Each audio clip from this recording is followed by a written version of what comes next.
నమస్తే welcome to TV 999 news ముందుగా headlines సముద్రపు దొంగల ఆధీనంలో బంగ్లా షిప్ స్పందించిన భారత యుద్ధ నౌక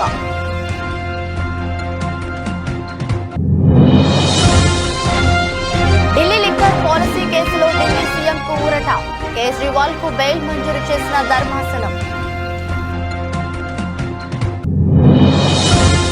జనసేన నేత పోతుల మహేష్ కు షాక్ పొత్తులో భాగంగా సీటును బీజేపీకి కేటాయించాలని నిర్ణయించిన కూటమి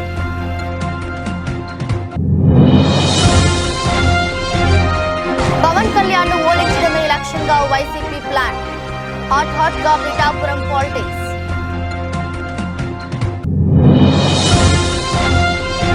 రాత్రంతా ఈడీ ప్రధాన కార్యాలయంలోనే ఎమ్మెల్సీ కవిత ఇవాళ కోర్టులో హాజరుపరచనున్న ఈడీ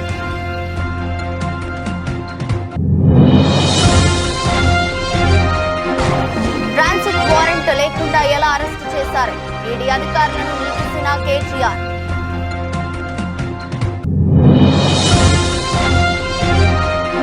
సుప్రీంకోర్టుకు వెళ్తామన్న హరీష్ రావు రాష్ట్ర వ్యాప్త ఉద్యమానికి బీఆర్ఎస్ పిలుపు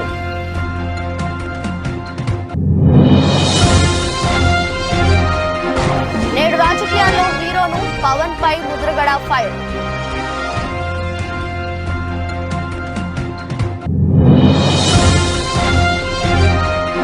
ఫైనల్స్ కు దూసుకెళ్లిన ఆర్బీసీ జట్టు ఆటగాళ్ల సంబరాలు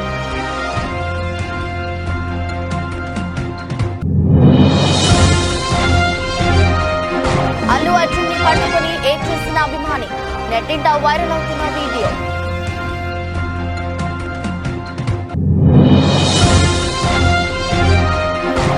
కొత్త ఈవీ పాలసీని ఆమోదించిన కేంద్రం ఇక టెస్లాకు లైన్ క్లియర్ సముద్రపు దొంగల ఆధీనంలో ఉన్న బంగ్లాదేశ్ షిప్ ద్వారా అత్యవసర సందేశం వచ్చింది. దీంతో భారత నివా కదాలినానికి చెందిన యుద్ధ నౌక స్పందించింది. బంగ్లాదేశ్ షిప్ ను నిరంతరం గమనిస్తున్నట్లు ఇండియన్ నేవీ పేర్కొంది.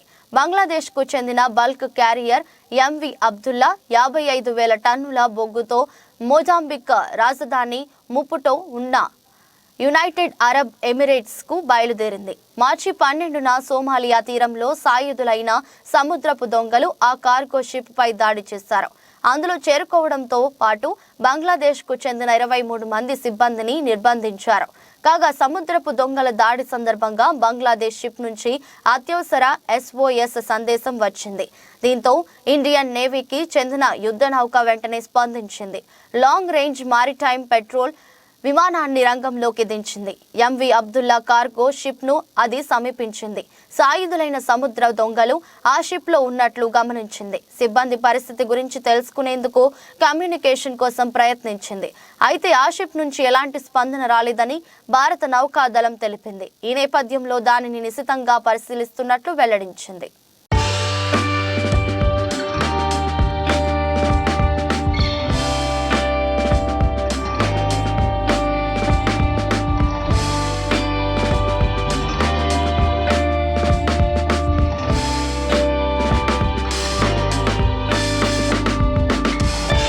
ఢిల్లీ లిక్కర్ పాలసీ కేసులో ఢిల్లీ సీఎం అరవింద్ కేజ్రీవాల్ కు ఊరట లభించింది. కేజ్రీవాల్ కు రౌస్ అవెన్యూ కోర్టు ముందస్తు బెయిల్ మంజూరు చేసింది. ఈడీ 8 సార్లు సమన్లు జారీ చేసినప్పటికీ విచారణకు హాజరు కాకపోవడంతో దర్యాప్తు సంస్థ ఢిల్లీ కోర్టు మెట్లెక్కింది. దీంతో నేడు తమ ముందు హాజరు కావాలని కోర్టు ఆదేశించిన విషయం తెలిసిందే. ఈ నేపథ్యంలో శనివారం ఉదయం విచారణకు హాజరైన కేజ్రీవాల్ కు న్యాయస్థానం షరతులతో కూడిన బెయిల్ మంజూరు చేసింది. 1,00,000 పూచీకత్తు 15,000 బాండ్ సమర్పించాలని స్పష్టం చేసింది. అనంతరం న్యాయమూర్తి అనుమతితో కోర్టు నుంచి కేజ్రీవాల్ వెళ్లిపోయారు.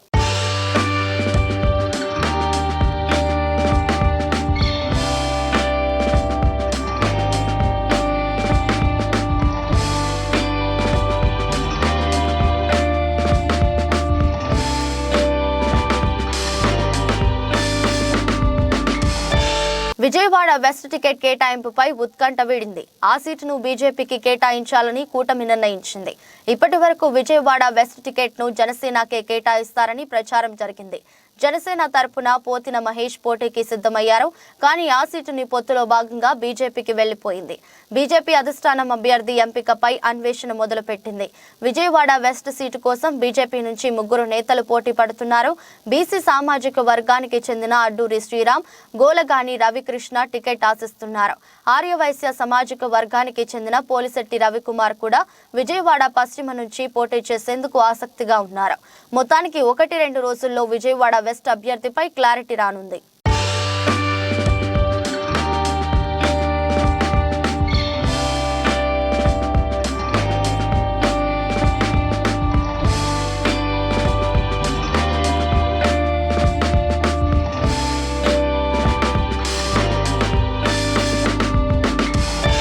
కాకినాడ జిల్లా పిఠాపురంలో రాజకీయ సమీకరణాలు వేగంగా మారుతున్నాయి. పిఠాపురం నుంచి తానే పోటీ చేస్తున్నట్లుగా పవన్ కళ్యాణ్ ప్రకటించడంతో వైసీపీ తన వ్యూహాలకు పదును పెడుతోంది.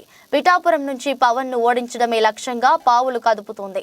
కాపు నేత ముద్రగడ పద్మనాభం వైసీపీలో చేరిన కాసేపటికే పిఠాపురం ఇన్ఛార్జి వంగ గీత క్యాంప్ ఆఫీస్ కు వెళ్లడం ఆసక్తికరంగా మారింది. ఇప్పటికే పిఠాపురం నుంచి పోటీ చేస్తున్న పవన్ కళ్యాణ్ ప్రకటనతో అప్రమత్తమైన వైసీపీ అందరినీ ఏకం చేసే పనిలో పడింది. పిఠాపురంలో పవన్ ను ఓడించడమే లక్ష్యంగా వైసీపీ అడుగులు వేస్తుంది. ఇక్కడి నుంచి ముద్రగడను బరిలోకి దించాలా లేక ఆయన కుమారుణ్ణి పవన్ పై పోటీకి నింపాలా అనే దానిపై చర్చించింది. వీరిద్దరూ కాకపోయినా వంగ గీతను పవన్ కళ్యాణ్ పై పోటీకి నిలపాలని చూస్తుంది. అయితే గతంలోనూ పిఠాపురం నుంచి పోటీ చేస్తానని ముద్రగడ ప్రకటించారు. తమ్ముంటే తనపై పోటీ చేయాలని సవాల్ విసిరారు. ఈ ముగ్గురిలో ఎవరు పోటీలో ఉండాలో నిర్ణయించనుంది వైసీపీ. ఇక మరోవైపు పిఠాపురంలో అసమ్మతి సెగలు బగ్గుమంటున్నాయి. టికెట్ రాలేదని అసంతృప్తితో ఉన్న మాజీ ఎమ్మెల్యే విఎస్ఎన్ వర్మ ఇవాళ కార్యకర్తలు అనుచరులతో సమావేశం కానున్నారు.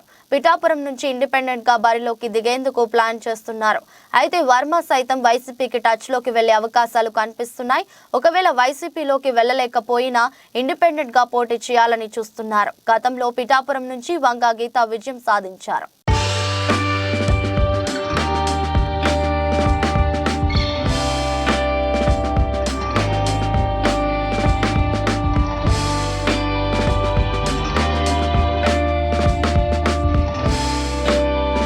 సంచలనం సృష్టించిన ఢిల్లీ లిక్కర్ స్కామ్ కేసులో బీఆర్ఎస్ ఎమ్మెల్సీ కవితను శుక్రవారం ఈడీ అధికారులు అరెస్టు చేసిన విషయం తెలిసిందే.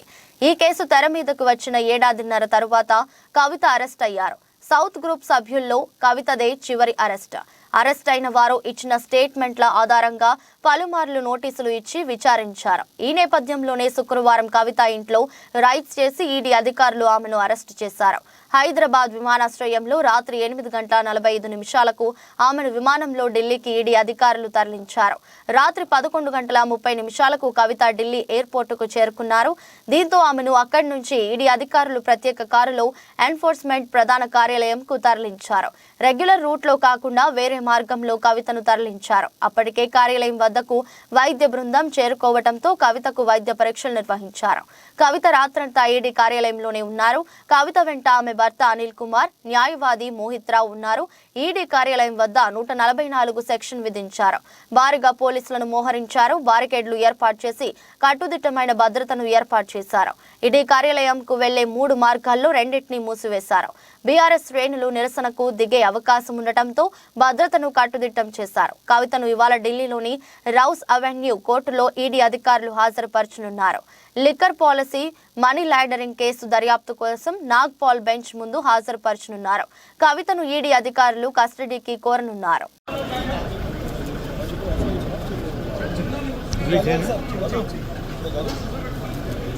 మంచి విజువల్ చేద్దాం. అడ్డమని కాకుండా ఇది చేద్దాం. ధైర్యంగా ఉంది.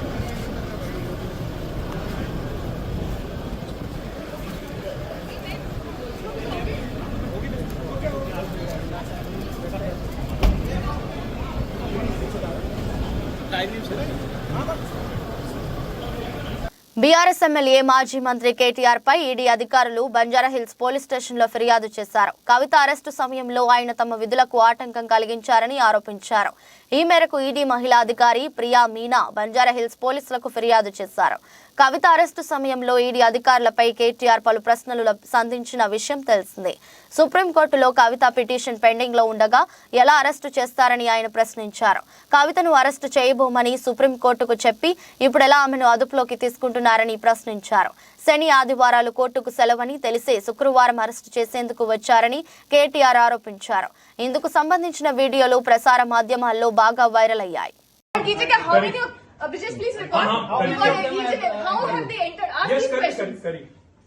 अरे मतलब door is open. Madam Bhanupriya Meena says, search is over and arrest warrant is produced, and now she says, hold on, and now she says we can't come in. Family cannot come in, and she also says that she has no transit warrant, she cannot produce before a magistrate, but she wants to make a case. Listen, you have given an undertaking in Supreme Court, and now you're violating it. You are in serious trouble. You are in serious trouble. You have the legal remedy always available. I'm telling you, you have come here on a Friday. Delhi liquor scam కేసులో BRS MLC కవితను ED అధికారులు arrest చేసిన నేపథ్యంలో దీనిపై మాజీ మంత్రి హరీష్ రావు మండిపడ్డారు. ఇవాళ ఆయన హైదరాబాద్ లో మీడియా సమావేశంలో మాట్లాడుతూ రాజకీయ కుట్రలో భాగంగానే కవితను అరెస్టు చేశారని చెప్పారు. కవిత అరెస్టును సుప్రీంకోర్టులో ఎదుర్కొంటామని తెలిపారు. మహిళలను ఈడీ అరెస్టు చేసే విషయంలో సుప్రీంకోర్టు విచారణ జరుగుతుందని అన్నారు. కవితను ఉన్నట్టుండి అత్యవసరంగా ఎందుకు అరెస్టు చేయాల్సి వచ్చిందని నిలదీశారు. కవిత అరెస్టు అప్రజాస్వామికమని హరీష్ రావు చెప్పారు. రాజకీయ దురుద్దేశంతో అరెస్టు చేశారని తెలిపారు. గత 18 నెలలుగా బీజేపీ నేతలు అరెస్టు చేస్తామని ప్రకటనలు చేస్తున్నారని అన్నారు. రేపు పార్లమెంట్ ఎన్నికల షెడ్యూల్ వస్తుందని, అందుకే రాజకీయ లబ్ధి కోసం కాంగ్రెస్ బీజేపీ కుట్రలు పన్నాయని చెప్పారు. తమకు అరెస్టులు వేధింపులు కొత్త కాదని తెలిపారు. మమతా బెనర్జీ, నళిని బెనర్జీ, కవిత కేసులపై సుప్రీంకోర్టు విచారిస్తుందని అన్నారు. పార్లమెంట్ ఎన్నికల్లో దెబ్బతీసేందుకు బీజేపీ కుట్రలు పన్నుతుందని చెప్పారు. కవిత అరెస్టుకు నిరసనగా అన్ని నియోజకవర్గాల్లో నిరసన కార్యక్రమాలు నిర్వహిస్తామని చెప్పారు. కాంగ్రెస్ బీజేపీ కుమ్మక్కైన ప్రజాక్షేత్రంలో ఎదుర్కొంటామని తెలిపారు. ఈ రెండు పార్టీలకు శిక్ష తప్పదని అన్నారు. కవిత అరెస్టుకు నిరసనగా రాష్ట్ర వ్యాప్త ఉద్యమం చేపడతామని బీఆర్ఎస్ ప్రకటించింది. ఒక దౌర్జన్యపూర్వకంగా ఇవాళ కవిత గారి అరెస్ట్ జరిగింది. ఇది గతంలో కూడా జరిగింది, మీరు అందరు చూస్తున్నారు. మా మంత్రులు గంగుల కమలాకర్ గాని, ఇతర మంత్రులు, మా పార్లమెంట్ సభ్యులు, మా శాసనసభ్యుల మీద కూడా ఇలాంటి ప్రయత్నాలు జరిగినాయి. అటు ఈడీ కేసులు, ఇటు రాష్ట్ర ప్రభుత్వ అక్రమ కేసులు, ఇలా అనేక రకాల మా పార్టీ నాయకుల మీద కూడా కుట్ర జరిగింది. ఒకవైపు మా ఎమ్మెల్యేలను కొనుగోలు చేసే ప్రయత్నం కూడా ఇదే బీజేపీ నాయకులు చేసిన విషయం కూడా మనందరికీ తెలుసు. అంటే ఇది ఒక రకంగా రాజకీయంగా మా మీద కక్ష సాధింపు చర్యలకు పాల్పడతా ఉన్నారు. ఎందుకంటే ఇదంతా కూడా ఒక కక్షతో చేస్తున్నటువంటిదే తప్ప ఇంకోటేం కాదు. ఈ అప్రజాస్వామిక చర్యలకు నిరసనగా ఈరోజు కవిత గారి అరెస్టుకు నిరసనగా రాష్ట్ర వ్యాప్తంగా కూడా రేపు అన్ని నియోజకవర్గ కేంద్రాల్లో పెద్ద ఎత్తున నిరసన కార్యక్రమాలు చేయాలని చెప్పి పార్టీ పిలుపునిస్తా ఉంది. ఎందుకంటే ఈరోజు ఈ అరెస్ట్ అనేది కేవలం రాజకీయంగా ప్రేరేపితమైంది. 1 సంవత్సరంన్నర కింద కవిత గారిని విట్నెస్ కింద నోటీస్ ఇచ్చారు. ఏడాదిని అర్థం తర్వాత ఇవాళ అక్యూజ్డ్ కింద మేము అరెస్ట్ చేస్తున్నామంటారు. అంటే ఏడాదిని అర్థం ఏం చేసిండు మరి మీరు? ఈ 1.5 years నుంచి ఏం చేసిండు? రేపు పార్లమెంట్ ఎన్నికల నోటిఫికేషన్ వస్తే ఇవాళ అరెస్ట్ చేయడం అనేటువంటిది ఇది పూర్తిగా రాజకీయ దురుద్దేశంతో ఒక కుట్రతో చేసినటువంటిదే తప్ప ఇంకోటేమీ కాదు. రాజకీయ పరంగా తాను తీసుకున్న నిర్ణయంపై సోషల్ మీడియాలో జరుగుతున్న ప్రచారాన్ని కాపు ఉద్యమ నేత ముద్రగడ పద్మనాభం ఖండించారు. ఈ క్రమంలో జనసేన పార్టీ, ఆ పార్టీ అధినేత పవన్ కళ్యాణ్ పైన ఆయన మండిపడ్డారు. శనివారం ఉదయం కిర్లంపూడిలో ముద్రగడ మీడియాతో మాట్లాడుతూ ఘనమైన కుటుంబ చరిత్ర మాది. నిన్న సీఎం జగన్ సమక్షంలో వైఎస్ఆర్సీపీలో చేరా, కానీ ఇప్పుడు నాపై సోషల్ మీడియాలో తప్పుడు రాతలు రాస్తున్నారు. నేను రాజకీయాల్లోకి రావడానికి కాపులు కారణం కాదు. బేషరతుగానే వైఎస్ఆర్సీపీలో చేరా, ప్రజలకు సేవ చేయడానికి ఈ పార్టీని ఎంచుకున్నా. కాపులు, దళితుల కోసం నేను ఉద్యమించా. దళితుల భిక్షతోనే ఈ స్థితికి వచ్చా. కిర్లంపూడి సర్పంచ్ పదవులు వస్తే బీసీని గెలిపించాను. ఏ ఉద్యమం చేసినా బీసీలు, దళితులే ముందుండి నడిపించారు. నా వర్గాన్ని, నా మనుషులను కాపాడుకోవడానికి ఏమైనా చేస్తాను. రాజకీయాల్లో మొలతాడు లేనివాడు ఇప్పుడు నాకు పాఠాలు చెప్తున్నాడు. అసలు మీరు చెప్పినట్లు నేను ఎందుకు రాజకీయం చేయాలి? నాకు చెప్పడానికి ఆయన ఎవరు? అసలు చంద్రబాబు 5 ఏళ్ల పాలనలో అసలు పవన్ ఎక్కడ ఉన్నాడు? కాపు జాతిని అవమానించినప్పుడు పవన్ ఎందుకు స్పందించలేదు? మీరు సినిమాల్లో హీరో కావచ్చు, రాజకీయాల్లో మాత్రం నేనే హీరోను అంటూ ముద్రగడ వ్యాఖ్యానించారు. మొన్న స్నేహితుడు కాదు సార్ నాకు, మా సైకిల్ ర్యాలీకి 6,000 మందికి భోజనం వండించాడు సార్. అప్పటి నుంచి మా ఇద్దరికి బంధం. అంచేత వచ్చే నమస్కారం సార్ సీన్ గారు, రాబోతే 2 నమస్కారాలు. వాళ్ళ పర్మిషన్ కావాలా వాళ్ళకి, బస్సు వచ్చి ఉండవు అని చెప్పడం జరిగింది సార్. అదిగో ఇదిగో అదిగో ఇదిగో అని చెప్పేసి నేను అన్నాను సార్. తర్వాత వాసు గారు ఆయన వచ్చారండి, కలుస్తాను. ఏంటికండి 70-80 సీట్లు పోటీ చేయండి, ముఖ్యమంత్రి షేరింగ్ అడగండి, నేను శరీరం దాచుకోకుండా పని చేస్తానని చెప్పాను. 20 సీట్ల కోసం నన్ను ఎందుకు ఆహ్వానిస్తారు? ఎందుకండి దేనికోసం సేవ చేయాలా? మీకు ముఖ్యమంత్రి ఎట్లా చెప్పండి. ఫస్ట్ మీకు ముఖ్యమంత్రి మీకు 2, 3 చంద్రబాబు నాయుడు గారు పంచుకుందాం, 70-80 సీట్లు తీసుకోండి అని ఆఫర్ చేసి ఉంటే అప్పుడు చెప్పండి సార్, నేను చేస్తాను. ఇంకోటి కూడా చెప్పాను సార్ వాసు గారికి, అయ్యా వాసు గారు, చంద్రబాబు నాయుడు గారు జైలుకి వెళ్ళిన తర్వాత వారి గ్రాఫ్ పూర్తిగా భూస్థాపితం అయిపోయింది. పవన్ కళ్యాణ్ గారు జైలుకి వెళ్ళి చూసి వచ్చిన తర్వాత బయటకు వచ్చి భరోసా ఇచ్చిన తర్వాత గ్రాఫ్ విపరీతంగా పెరిగిందండి. మీ వల్ల పెరిగింది గ్రాఫ్. చంద్రబాబు నాయుడు గారు ఏం చేయాలా? కళ్యాణ్ గారు జరిగిపోయింది, ఇద్దరు ఆఫ్ పోటీ చేసుకుందాం, ముందు మీరు 2 తీసుకోండి, తర్వాత నాకు మోడీ ఇవ్వండి అడిగి ఉండాలా వాసు గారు? అటువంటి మాట కూడా పొందడానికి. మహిళల ప్రీమియర్ లీగ్ 2024 టోర్నీలో స్మృతి మంథానా నేతృత్వంలోని ఆర్సీబీ జట్టు ఫైనల్లోకి దూసుకెళ్లింది. ఎలిమినేటర్ మ్యాచ్ లో ఆర్సీబీ జట్టు 5 పరుగుల తేడాతో హర్మన్ ప్రీత్ కౌర్ నేతృత్వంలోని ముంబై జట్టుపై విజయం సాధించింది. దీంతో ఇప్పటికే ఫైనల్ కు వెళ్లిన ఢిల్లీ జట్టుతో ఆర్సీబీ జట్టు ఆదివారం ఢిల్లీ మైదానంలో తలపడనుంది. చివరి బాల్ వరకు ఉత్కంఠ భరితంగా సాగిన మ్యాచ్ లో ఆర్సీబీ జట్టు పైచేయి సాధించింది. టాస్ గెలిచి తొలుత బ్యాటింగ్ చేసిన ఆర్సీబీ జట్టు నిర్ణీత ఓవర్లలో కేవలం 135 పరుగులు మాత్రమే చేయగలిగింది.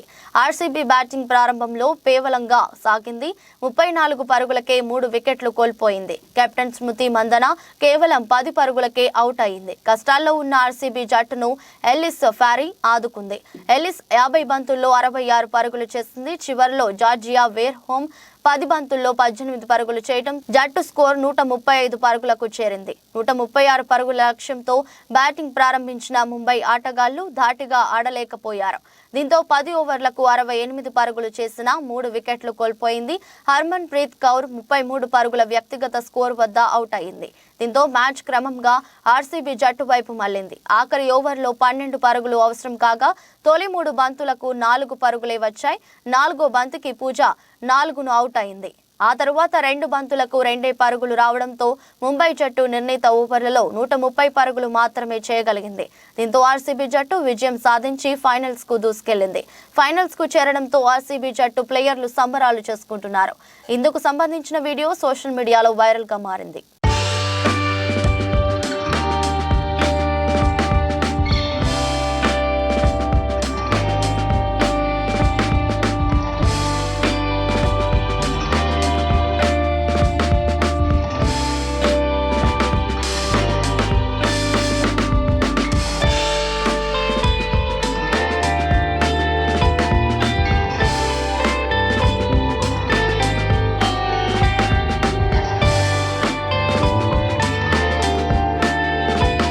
అల్లు అర్జున్ కి మన రాష్ట్రంలోనే కాక పుష్ప సినిమాతో దేశవ్యాప్తంగా ఫ్యాన్ ఫాలోయింగ్ బాగా పెరిగింది. అల్లు అర్జున్ ఆర్మీ అని అభిమానులు హంగామా చేస్తుంటారు. ప్రస్తుతం అల్లు అర్జున్ పుష్ప 2 సినిమా షూట్ లో బిజీగా ఉన్నారు. ఇటీవల వైజాగ్ కి అల్లు అర్జున్ వెళ్తే అభిమానులు భారీగా వచ్చి బన్నీని ర్యాలీగా తీసుకువెళ్లిన సంగతి తెలిసిందే. ఇక ఫేవరెట్ హీరోలని కలవాలని, వాళ్లతో ఫోటోలు దిగాలని, వారితో మాట్లాడాలని అభిమానులు ఎదురు చూస్తుంటారు. ఒక్కోసారి సినిమా ఈవెంట్స్ లో సడన్ గా స్టేజ్ ఎక్కేసి తమ హీరోని కలవాలని కూడా ప్రయత్నిస్తుంటారు అభిమానులు. కొంతమంది తమ హీరోని కలిస్తే ఆనందంతో సంబరపడతారు. తాజాగా ఓ అభిమాని అల్లు అర్జున్ ని కలిశాడు. దీంతో అల్లు అర్జున్ ని హత్తుకొని తీసుకుని ఆనందంతో ఏడ్చాడు. బన్నీ సెక్యూరిటీ అతన్ని పక్కకి పంపించేద్దామని ట్రై చేసినా అల్లు అర్జున్ వారించి అతన్ని ఓదార్చాడు. అల్లు అర్జున్ ఆ అభిమానిని దగ్గరికి తీసుకుని హత్తుకొని ఓదార్చాడు. దీంతో ఆ అభిమాని చాలా సంతోషంగా పొంగిపోయాడు. ఈ వీడియో ప్రస్తుతం సోషల్ మీడియాలో వైరల్ గా మారింది. ఇది కదా మా హీరో అంటూ బన్నీ అభిమానులు ఈ వీడియోను తెగ షేర్ చేస్తున్నారు. ఈ సంఘటనతో మరోసారి బన్నీని అంతా అభినందిస్తున్నారు.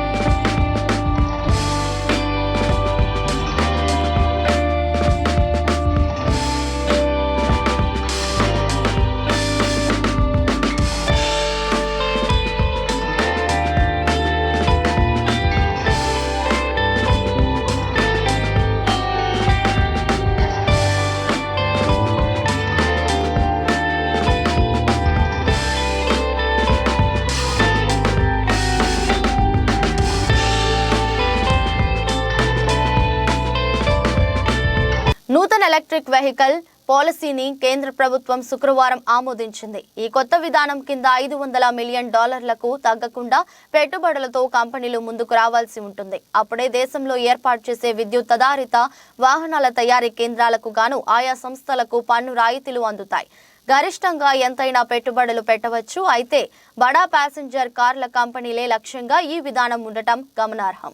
ఇక ఈ వెహికల్స్ కోసం భారత్లో తయారీ కేంద్రాలను ఏర్పాటు చేసే కంపెనీలకు తక్కువ కస్టమ్స్ సుంకాలతో పరిమిత స్థాయిలో కార్లను కూడా విదేశాల నుంచి దిగుమతి చేసుకునే వెసులుబాటు ఉంటుందని ఓ అధికారిక ప్రకటన చెబుతుంది. పేరొందిన విదేశీ ఈవీ ఉత్పాదక సంస్థల చేత ఇక్కడ ప్లాంట్లను తెరిపించి భారత్ను ఈవీల తయారీ హబ్గా మార్చడమే ఈ పాలసీ ముఖ్య ఉద్దేశమని కూడా సదరు ప్రకటన పేర్కొంది. పెట్టుబడి ప్రతిపాదనలతో వచ్చిన కంపెనీలు 3 ఏళ్లలోపు దేశంలో తయారీ కేంద్రాలను పెట్టి వాహనాల ఉత్పత్తిని కూడా మొదలు పెట్టాల్సి ఉంటుంది. అలాగే అందులో వాడే విభాగాల్లో కనీసం 25% భారత్లో తయారైనవే అయి ఉండాలి. 5 ఏళ్లలోగా 50% విడి భాగాలు స్థానికంగా తయారైనవే ఉండాలి. అప్పుడే 15% దిగుమతి సుంకాల వద్ద ఏటా 8,000 కార్ల దిగుమతికి ఆయా కంపెనీలకు వీలుంటుంది. ఈ కార్ల విలువ $35,000 ఆపై ఉండాలి. అయితే $800 మిలియన్ ఆపై పెట్టుబడులు పెట్టిన సంస్థలకే ఈ అవకాశం. ఈ ప్రోత్సాహకాలు కూడా తొలి 5 ఏళ్ల వర్తిస్తాయి. ప్రస్తుతం పూర్తిగా విదేశాల్లోనే తయారై దేశంలోకి దిగుమతి అవుతున్న ఈవీ కార్లపై వాటి ధరలు, ఇంజిన్ పరిమాణం ఆధారంగా 60 నుంచి 100% వరకు సుంకాలు పడుతున్నాయి.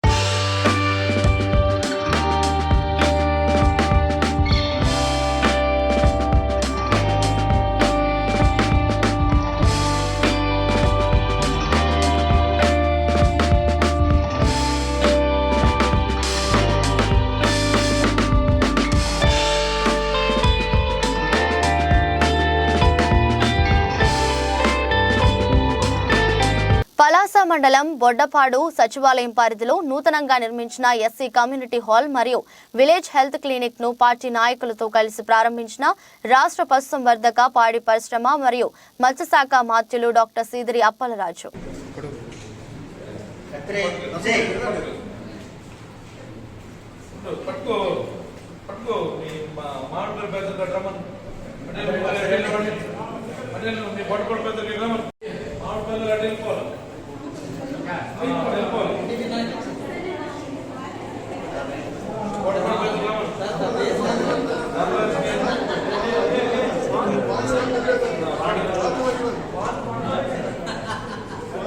తెలంగాణ రాష్ట్రంలో ఇప్పుడు ఉన్న ప్రభుత్వం ఇందిరమ్మ పాలన, ప్రజాపాలన, ప్రజల వద్దకు పాలన అని చెప్పుకునే ఈ ప్రభుత్వ పాలకులు ఈరోజు తెలంగాణలో పాలన ఎలా ఉందో పాలకులు గమనించాలి. ఇప్పుడు ఉన్న ప్రభుత్వం ముఖ్యమంత్రి రేవంత్ రెడ్డి అన్న అధికారంలోకి వచ్చిన 2 రోజుల్లోనే 2 లక్షల రుణమాఫీ చేస్తానని మాట అన్నారు.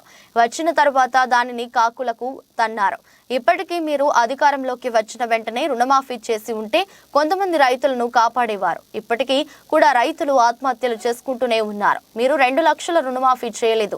ఆర్థిక ఇబ్బందులతోటి వడ్డీలు కట్టలేక బ్యాంకుల చుట్టూ లోన్ల కోసం తిరుగుతుంటే బ్యాంకులు లోన్లు ఇవ్వలేక ఇవాళ ఆత్మహత్యలు చేసుకునే పరిస్థితి తెలంగాణ తెలంగాణలో ఉంది. ఒకసారి ప్రభుత్వ పెద్దలు ఆలోచించాలి.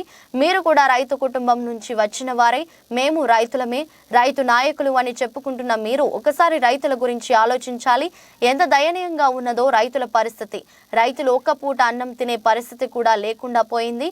రాష్ట్రంలో చిన్న సన్నకారు రైతులు 80% మంది ఉన్నారు. తెలంగాణ బతుకమ్మ పార్టీ రాష్ట్ర వ్యవస్థాపక అధ్యక్షుడిని.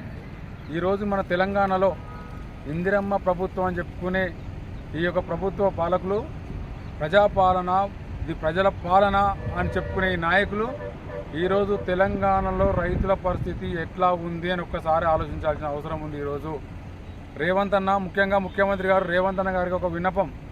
తెలంగాణలో అధికారానికి వచ్చిన రెండో రోజే 2 లక్షల రూపాయల రుణమాఫీ చేస్తానని ఒక మాట అన్నారు. మీరు వచ్చిన తర్వాత దాని కాదులు అన్నారు. ఇప్పటికి రైతులు 2 లక్షల రుణమాఫీ మీరు అధికారంలోకి వచ్చిన 2 రోజులు రుణమాఫీ చేసి ఉంటే ఇంకా కొంతమంది రైతులు కాపాడేటోళ్ళు అవుతుండే. ఇప్పటికి రైతులు ఆత్మహత్యలు చేసుకుంటున్నారు. 2 లక్షల రుణమాఫీ మీరు వేయలేక, ఈ ఆర్థిక ఇబ్బందులతోటి మిత్తిలు కట్టలేక, వడ్డీలు కట్టలేక, బ్యాంకులలో ఇంటికి వచ్చి ఇబ్బందులు పెడుతుంటే ఇవాళ ఆత్మహత్య చేసుకునే పరిస్థితి ఇవాళ తెలంగాణలో ఉంది. ఒక్కసారి ఆలోచించాలి. రైతులకు ఎలాంటి పరిస్థితుల్లో మీరు రైతు కుటుంబం, మేము రైతు నాయకులు అని చెప్పుకుంటున్నాను. మీరు ఈరోజు రైతుల పరిస్థితి ఒకసారి ఆలోచించాలి. రైతులు ఎంత దయనీయంగా ఉండే వాళ్ళ పరిస్థితి. ఒక పూట అన్నం పండించే రైతన్నకు ఒక పూట అన్నం, ఒక బుక్కడు అన్నం కడుపులో పోయినకి కూడా ఇలా లేని పరిస్థితి ఇలా రైతు ఉన్నాడు. చిన్న సన్నకారు రైతులు. వార్తలు ముగించే ముందు మరోసారి హెడ్లైన్స్. సముద్రపు దొంగల ఆధీనంలో బంగ్లా షిప్, స్పందించిన భారత యుద్ధ నౌక.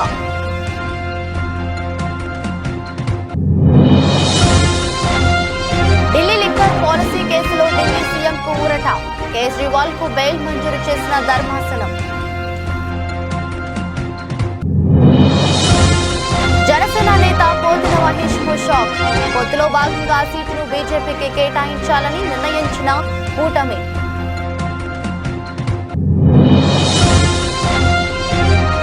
పవన్ కళ్యాణ్ ను ఓడించడమే లక్ష్యంగా వైసీపీ ప్లాన్. హాట్ గా పిఠాపురం పాలిటిక్స్.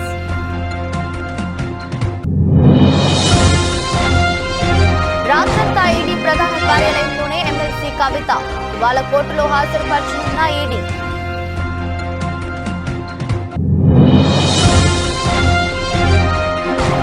ట్రాన్సిట్ వారెంట్ లేకుండా ఎలా అరెస్టు చేశారు? ఈడీ అధికారులను నిలిపిసిన కేటీఆర్.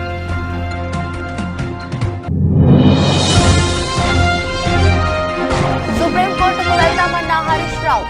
రాష్ట్ర వ్యాప్త ఉద్యమానికి బీఆర్ఎస్ పిలుపు.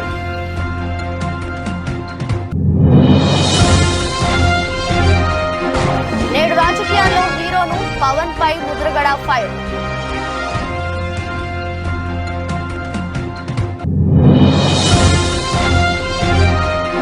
ఫైనల్స్ కు దూసుకెళ్లిన ఆర్బీసీ జట్టు. ఆటగాళ్ల సంబరాలు.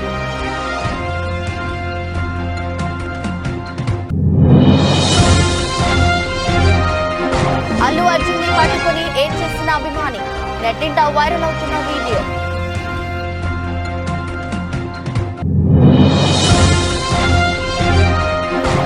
కొత్త ఈవీ పాలసీని ఆమోదించిన కేంద్రం. ఇక టెస్లాకు లైన్ క్లియర్. ఇది రాష్ట్ర బులెటిన్. మరో బులెటిన్లో మళ్ళీ కలుద్దాం. అంతవరకు సెలవు. నమస్కారం.